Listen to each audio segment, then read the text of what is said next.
Hello, hello. It is inside the recording studio. I am Jody Whitesides, and with me is Mr. Chris Hellstrom. How are you, Chris? I'm doing great, Jody. How about yourself? I'm doing I feel like I'm going to go out and box like Roxy. Roxy? Rocky. I'm going to box like Rocky in a minute. That's how I'm feeling at this point you in ready? time. Well, I have something new coming via UPS today.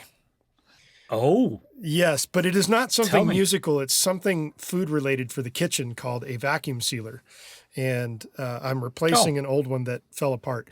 So, yeah, I tend to use those because they do a really cool job at sealing food, keeping it fresh. And also if you sous vide, which is something I do, then yay, you cook things in a condom, as they say in the movie Burnt. But it makes food taste really awesome. So I have something new coming. It's not quite the subject of what we're talking today, but it's very close. It is very close because you're acquiring gear, aren't you? Yes, I am acquiring kitchen gear, replacing a piece of kitchen gear. And today's subject for our podcast, man, my mouth isn't working properly. You're too excited. I need a new one of those. I need a new mouth. Come on. We're talking about gear acquisition syndrome as musicians, as studio owners, as mixing engineers, as mastering dudes, as what have you. So, yeah, we're talking about gear acquisition syndrome today. Yeah, I can relate to it. Never had it. Never felt it. And that's lie. That's the lying bullshit alarm. Yeah, no, indeed. No, I just like everybody else, I have it, and I'm sure you do too. So we figured this is something that I think happens to just about everybody. Wants something new, especially in the industry that we're at. We're doing these things. New gear comes out all the time, so we all lust for that new piece of gear. So. Lust. Yeah. Yes. Yeah. New gear. So if we're just diving in right away, I think. Yeah. When you're faced with this temptation and you feel like, oh, I gotta have this new thing that does everything that I want it to do. First question is, do you really know the gear that you already own? Sometimes you do. I have a really good example of that. I was recently doing a mix on a song in another DAW than my normal DAW. I'm starting to straddle between two DAWs at this point, like on a very regular basis, Logic being the primary, Luna being the secondary, and of course anything else like Pro Tools, Cubase, or Digital Performer, all those are like tertiary to me. But I was doing a mix in Luna and needed to have a tremolo plugin. Yes. Logic has a fantastic one built in, so I've never thought about acquiring a third-party tremolo. And I had to go digging into not only asking you, but a couple of other people, hey, who makes a tremolo plugin? Good. Yeah. And then, of course, I found one. There you go. Yeah. And if I'm not mistaken, you might mention that later. I might. Hint. Yeah. So, but that was a position of knowing a piece of gear very well inside the environment of Logic, and not knowing something outside of Logic and needing to have one. And I have found one. So, yeah. Do you really know the gear that you have? And that's the first big hurdle that you have to overcome when it comes to acquiring gear. Yeah. And I think we have waxed prophetically about this since episode number 1 here, one?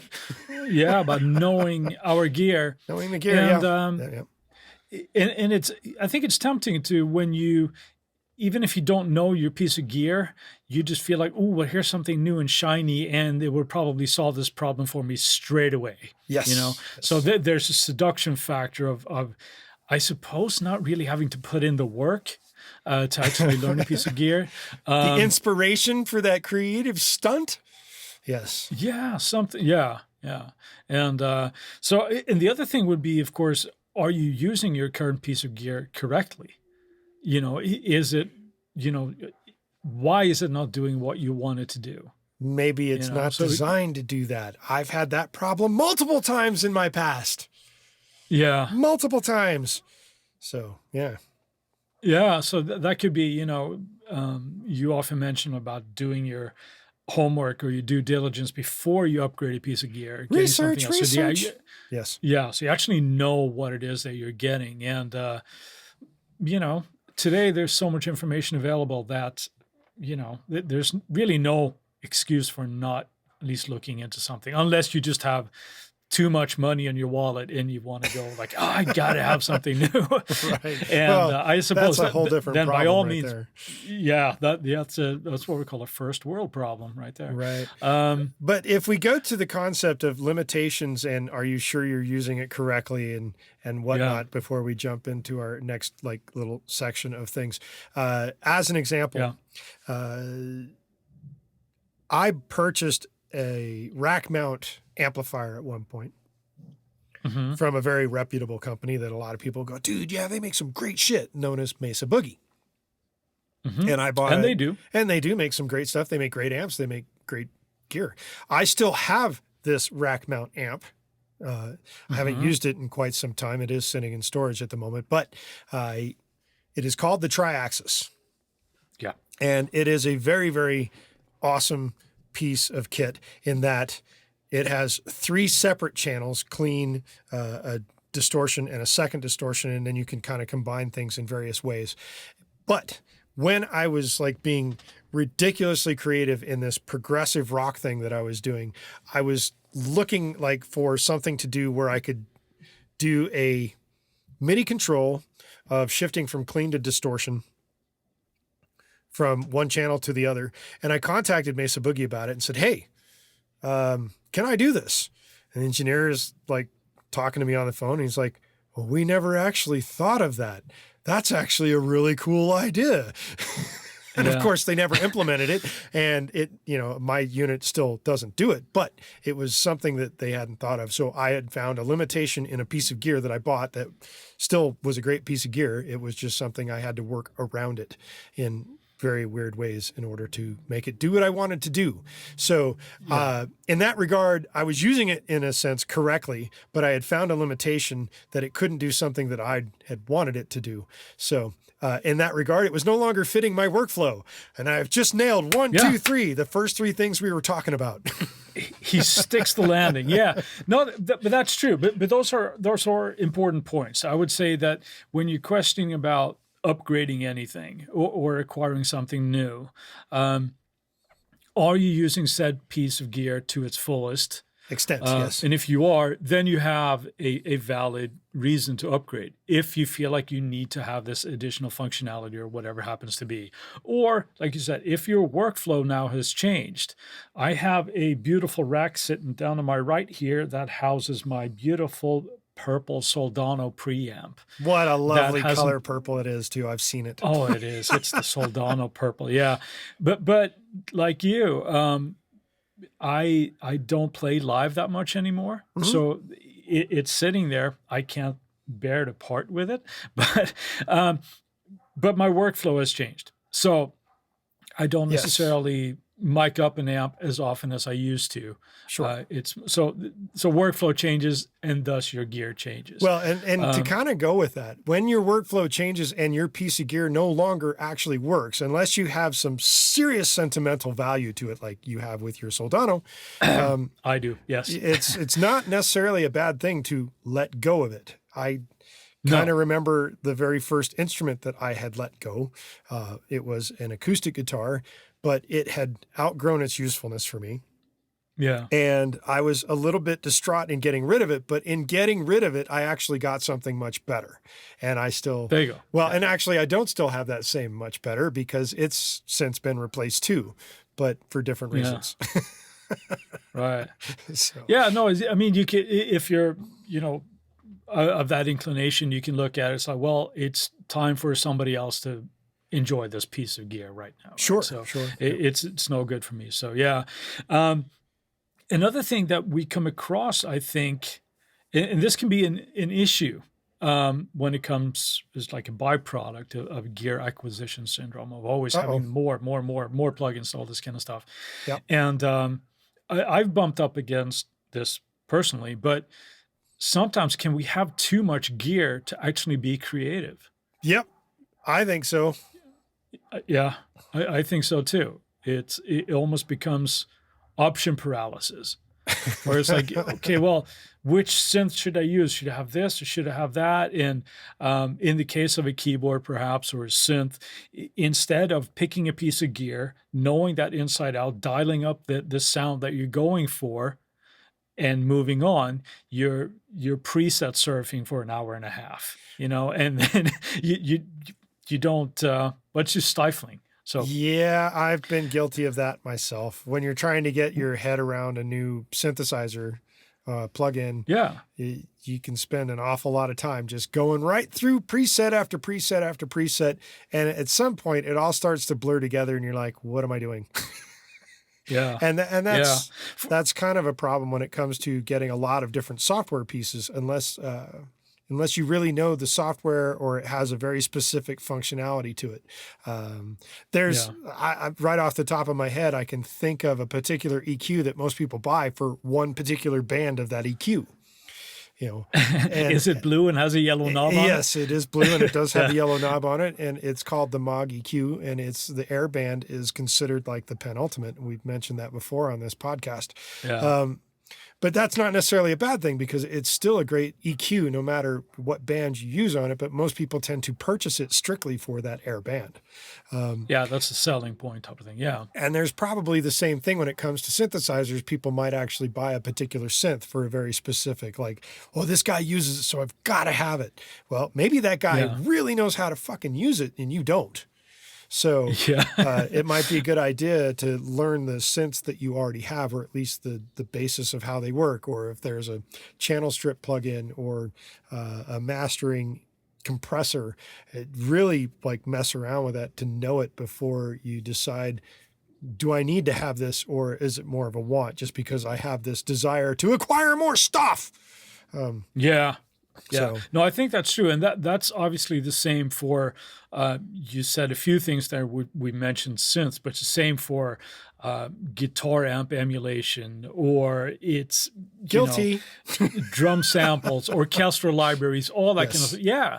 And it happened to me. When we were talking about the episode of recording guitar, I mentioned that I'm a big fan of the Brainworks Plugin Alliance stuff. Yes. Of their, and a couple of those out of there. But I've tried other, like another one that I really, really enjoyed was the STL Tones, the Howard Benson pack first that I tried. And it was like, this is awesome. And it was really, really difficult for me to not just buy it.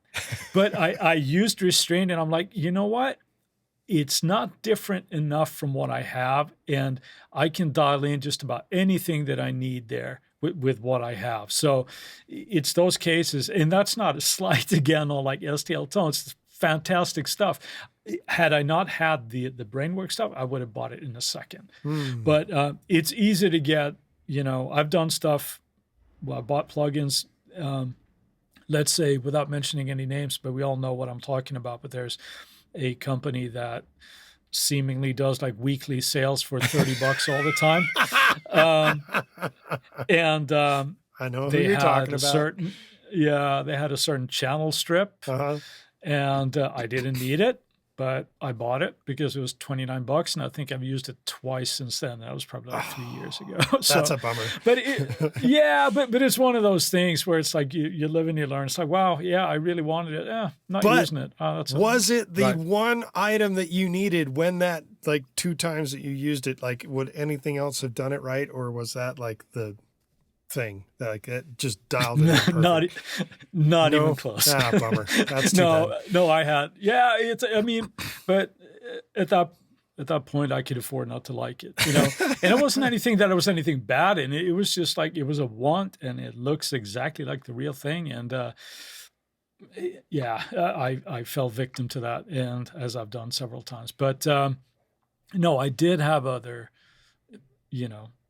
other gear that certainly did the job. It was just one of those like, oh, I want to try something new with this mix, and you know, it worked, but it wasn't, you know, it just didn't put me over the cliff, you know. It wasn't dialing up to 13 or 21 or whatever. No, I wasn't doing any of that. Went past 11. Damn it, that sucks. Yeah, yeah. Well, you know, it happens to all of us, and we live and learn and move on. Sure. So yeah. Do you want to take us to the next part of that list? Well, do we have too much? Maybe we should explore that a little bit more. What do you think? Which part? The too much gear to be creative. Too much gear to be creative. Have you ever come across that besides the preset surfing type of thing? Yes, I actually have been downsizing my sample library. Mainly because I, for a while, was acquiring a ridiculous amount of samples. And I wouldn't even say that I've got a ridiculous amount. I've reduced it, but it still all fits on a 1 terabyte drive with maybe 100 megabytes to go. But there was a point where it took a couple of drives to get everything together. And it's just like, okay, I'm not using a vast majority of these things. And some of them are now so old that it might actually come back in style at some point. And if I come back and pull it off of a archive drive, maybe I can use it at some point in the future. But there is a point where you're spending maybe way too much time just going through sound after sound after sound, or playing an instrument, or trying too many variations of the same plugin family or something. Yeah. It just gets kind of nutty. So it kind of harkens back to, do you really know your gear? Because if you really know your gear and you know how to coax the stuff that you need out of it, there's maybe not a reason to have a second version of the same thing, unless you're starting to get into the hair splitting of like, well, I need this for this particular item and I need that for this particular item. But that becomes more of a rarity. Sample libraries can be killer in that regard, because again, when we started out, it was, or when I started out at least, I was constantly like collecting samples from this and that. Not that I was making samples myself, but from sample libraries. And even if they were just like, oh, we're giving away a free pack of XYZ samples, and it could have been loops and all this kind of stuff. So you end up collecting all these things. And like you mentioned, like you get gigs and gigs and gigs and gigs of this stuff, and you lose track of what you have. Mm-hmm. So it's just like, it's just eating up space now. So I've done the same thing where I try to, on basically an annual basis, I go through my libraries and say, well, is this something that I actually use anymore? Start culling, and get you out purge the snips.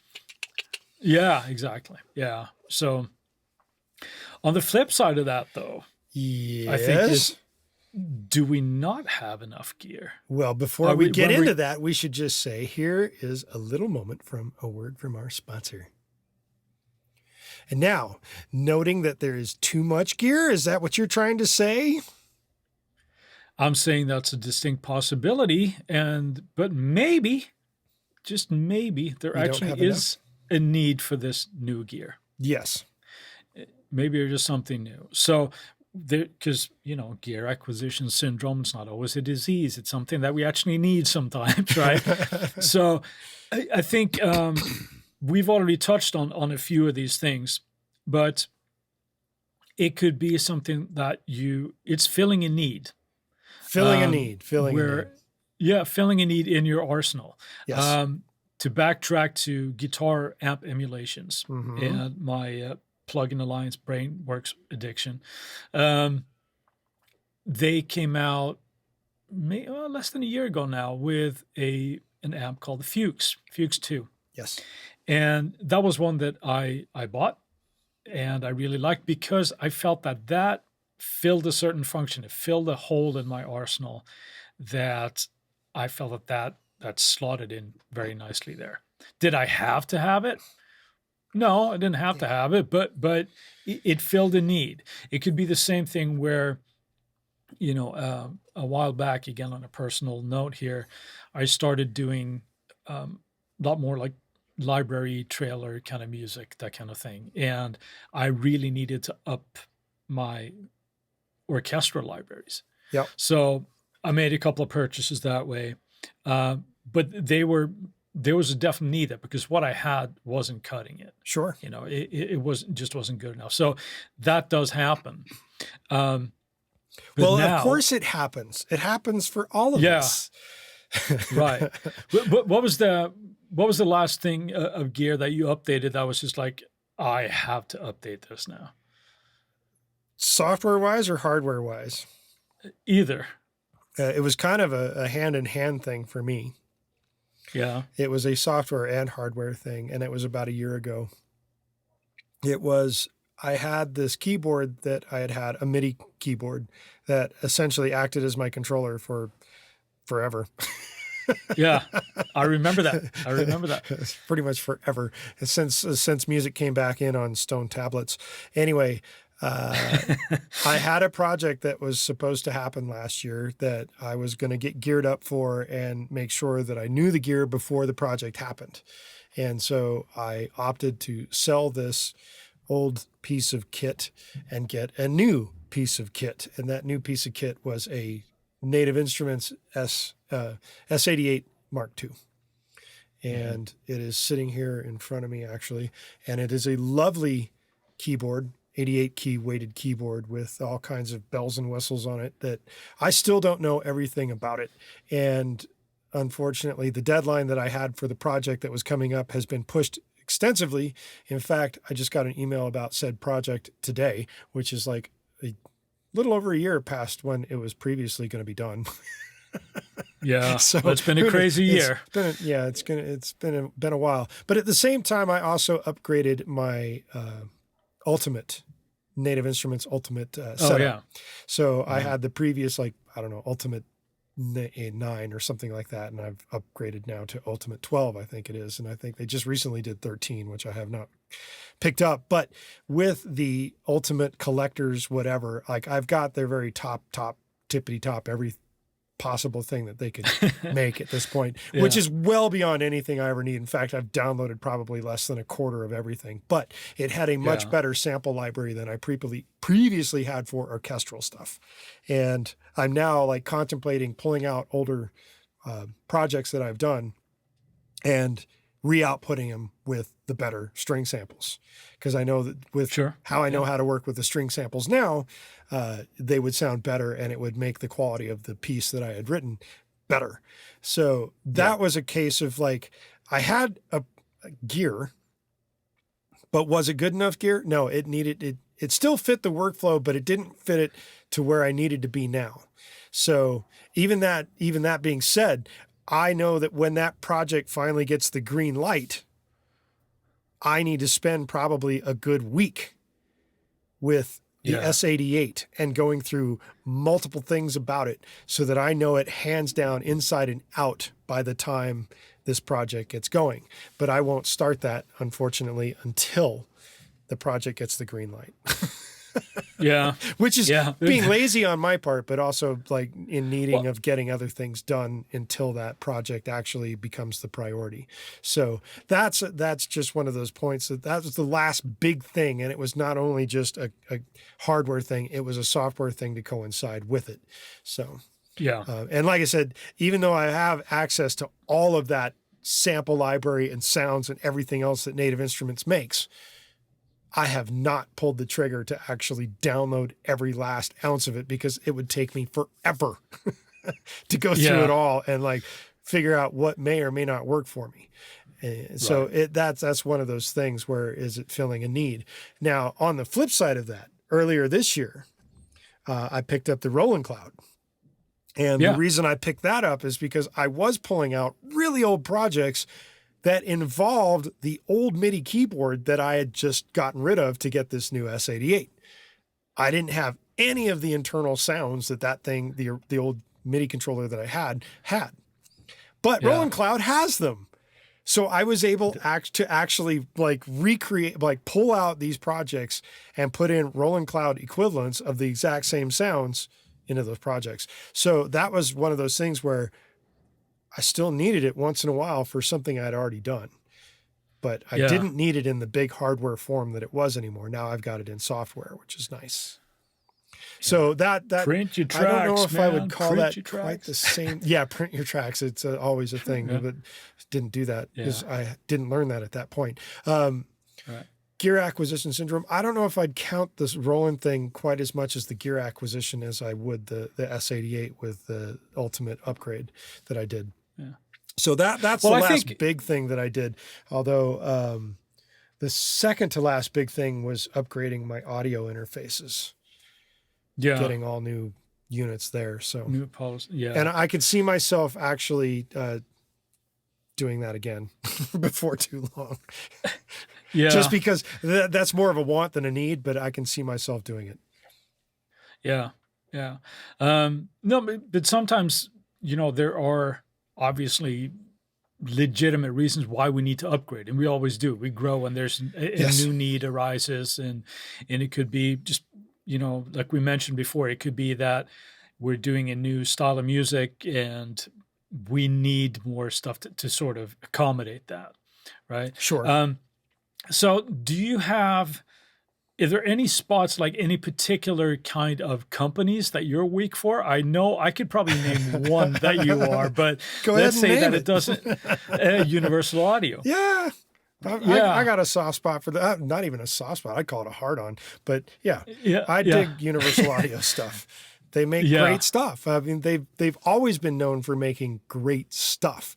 And early on, when I was lusting after it before I actually acquired any of it, it was having that champagne appetite on a beer budget kind of thing. So, I lusted after it for a long period of time until it was like, okay, I can now appropriately afford this. I'm going to get it. And that's what I did. Right. So are there other companies that I do that for? Yeah. The S88 by Native Instruments. I did a lot of research on a lot of MIDI controllers, and I came down to knowing that I had a lot of the, like the ultimate, do they just call it complete ultimate? So complete, rather than just ultimate, is the complete and complete ultimate and complete ultimate, collector's edition, which is what I have. I have version 12 of the collector's edition of Complete Ultimate. And knowing that I had that with all of those samples and the access to all of that, the S88 made more sense to me than just buying a third-party keyboard that wasn't designed around that. The fortunate thing is that a lot of my research for the S88 came out to be like all signs pointed right at it. It was like, you're going to get this, not just because you have Native Instrument stuff, but also because it is a very well-made keyboard and it is designed very well and it has a lot of like really good stuff to it. So that was one of the bigger things for me. It was, it's a full-size keyboard. It's weighted so it feels like a piano, which is what I wanted in addition to that. And it has all the other bells and whistles that go along very well with the NKS or NSK or NKS setups for that. If you get third-party plugins that use that, it dials right into that, which is great. And that's kind of where I sit now with a lot of the stuff that I acquire at this point, is a lot of research to figure out exactly what it is that I may have as a problem that I have to fill. And then I research to see who fills that item. And if they don't, then I have to go make it myself in some way, shape, or form. Yeah, there you go. Yeah, no, I hear you. And I know that you have a soft spot, and I'm sure all our regular listeners know that you have a very soft spot, or a hard on as it might be, for Slate audio. but there's a cool thing that that since I'm a subscriber, I get all the new stuff automatically. Sure. So that's good. But I'm kind of like eyeing a couple of ML2s. I'm like, ooh, that would be really nice with just the smaller mics. And as a matter of fact, I just read this week. Didn't they just come out with a sale? They just came out with a sale. Yeah, with a microphone, the add-ons. Like, but I think it's for the ML1, right? I think it's the ML1. Yeah. Yeah, but I have the ML1, so that's one. But the one that I have, the biggest one that every time that they come out with a new product, I'm like, oh, you goddamn motherfuckers, is Heaviosity. Oh yes. I can attest to this, people. I have heard Chris talk about this, and when Damage 2 came out, boy. Yeah.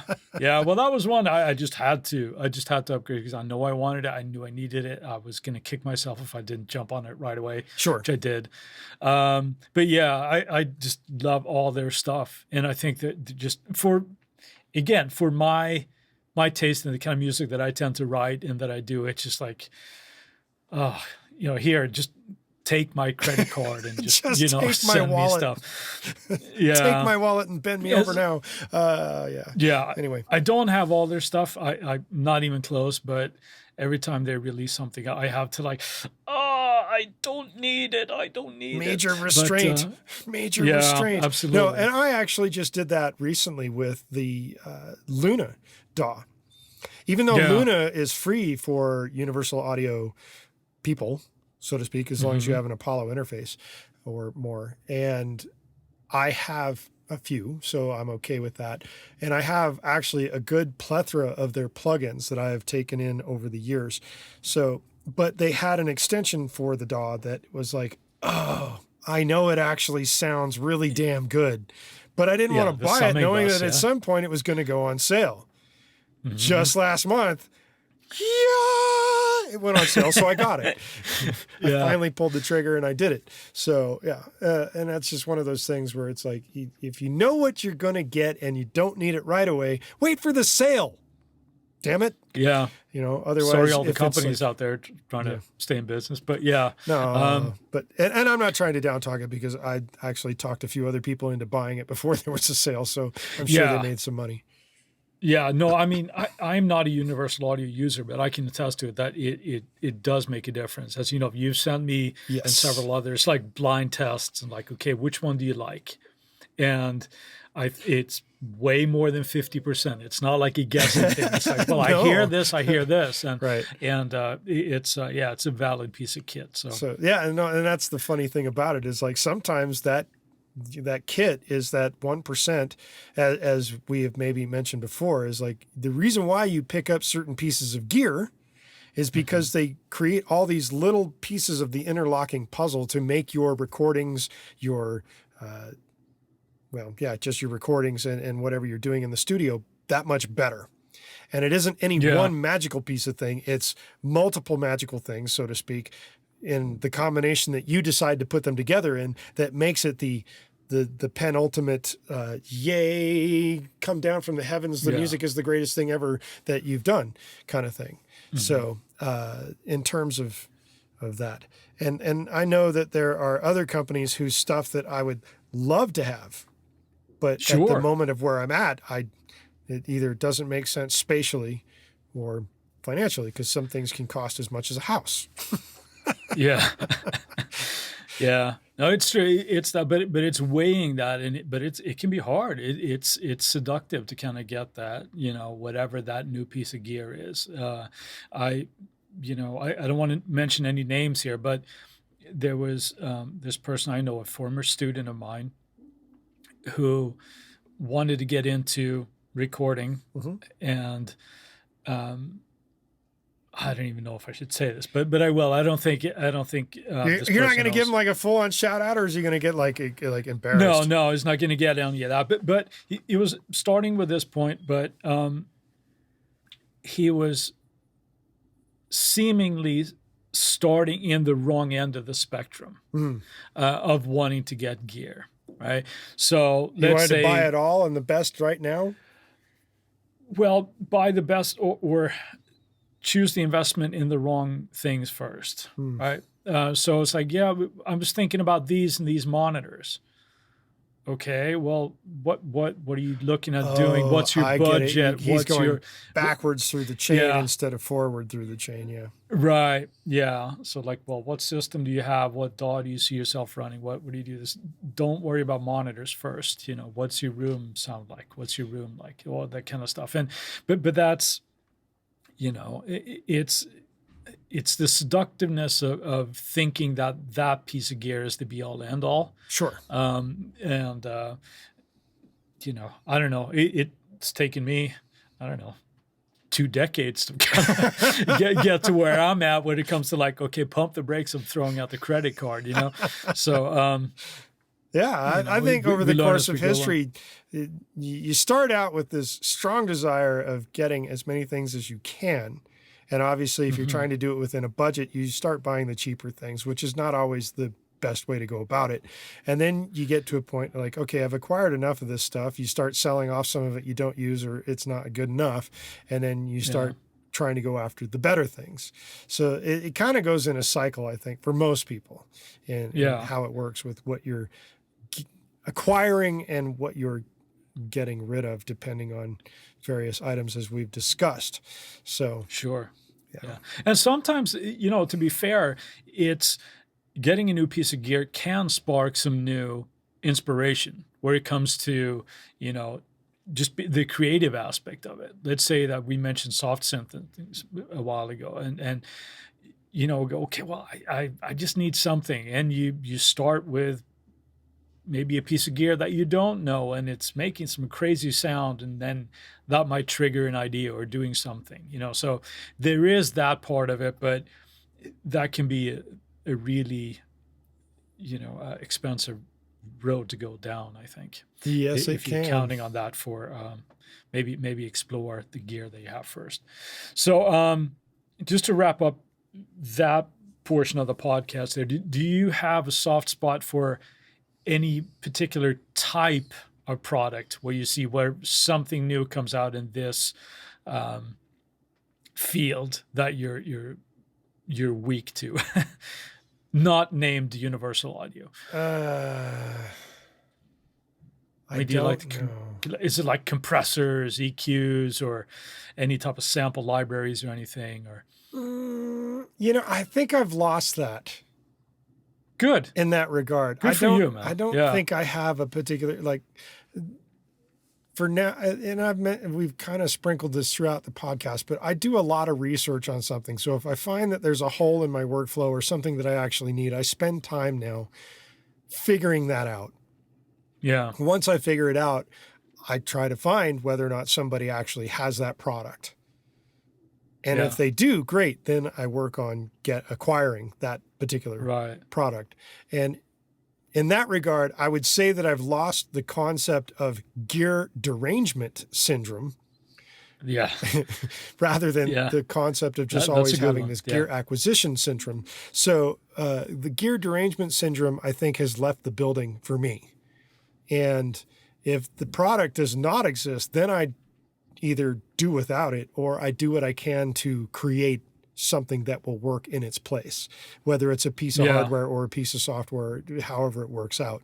So, and I've done things in both digital and hardware things of trying to solve issues that I've had with my needs for my workflow. Yeah. So personally, I've kind of lost the concept of the gear derangement syndrome. So I don't have like that thing of like, oh, I got to have every last ounce of something that this company does. Yeah. Although, no, that's good. That's good. You? Well,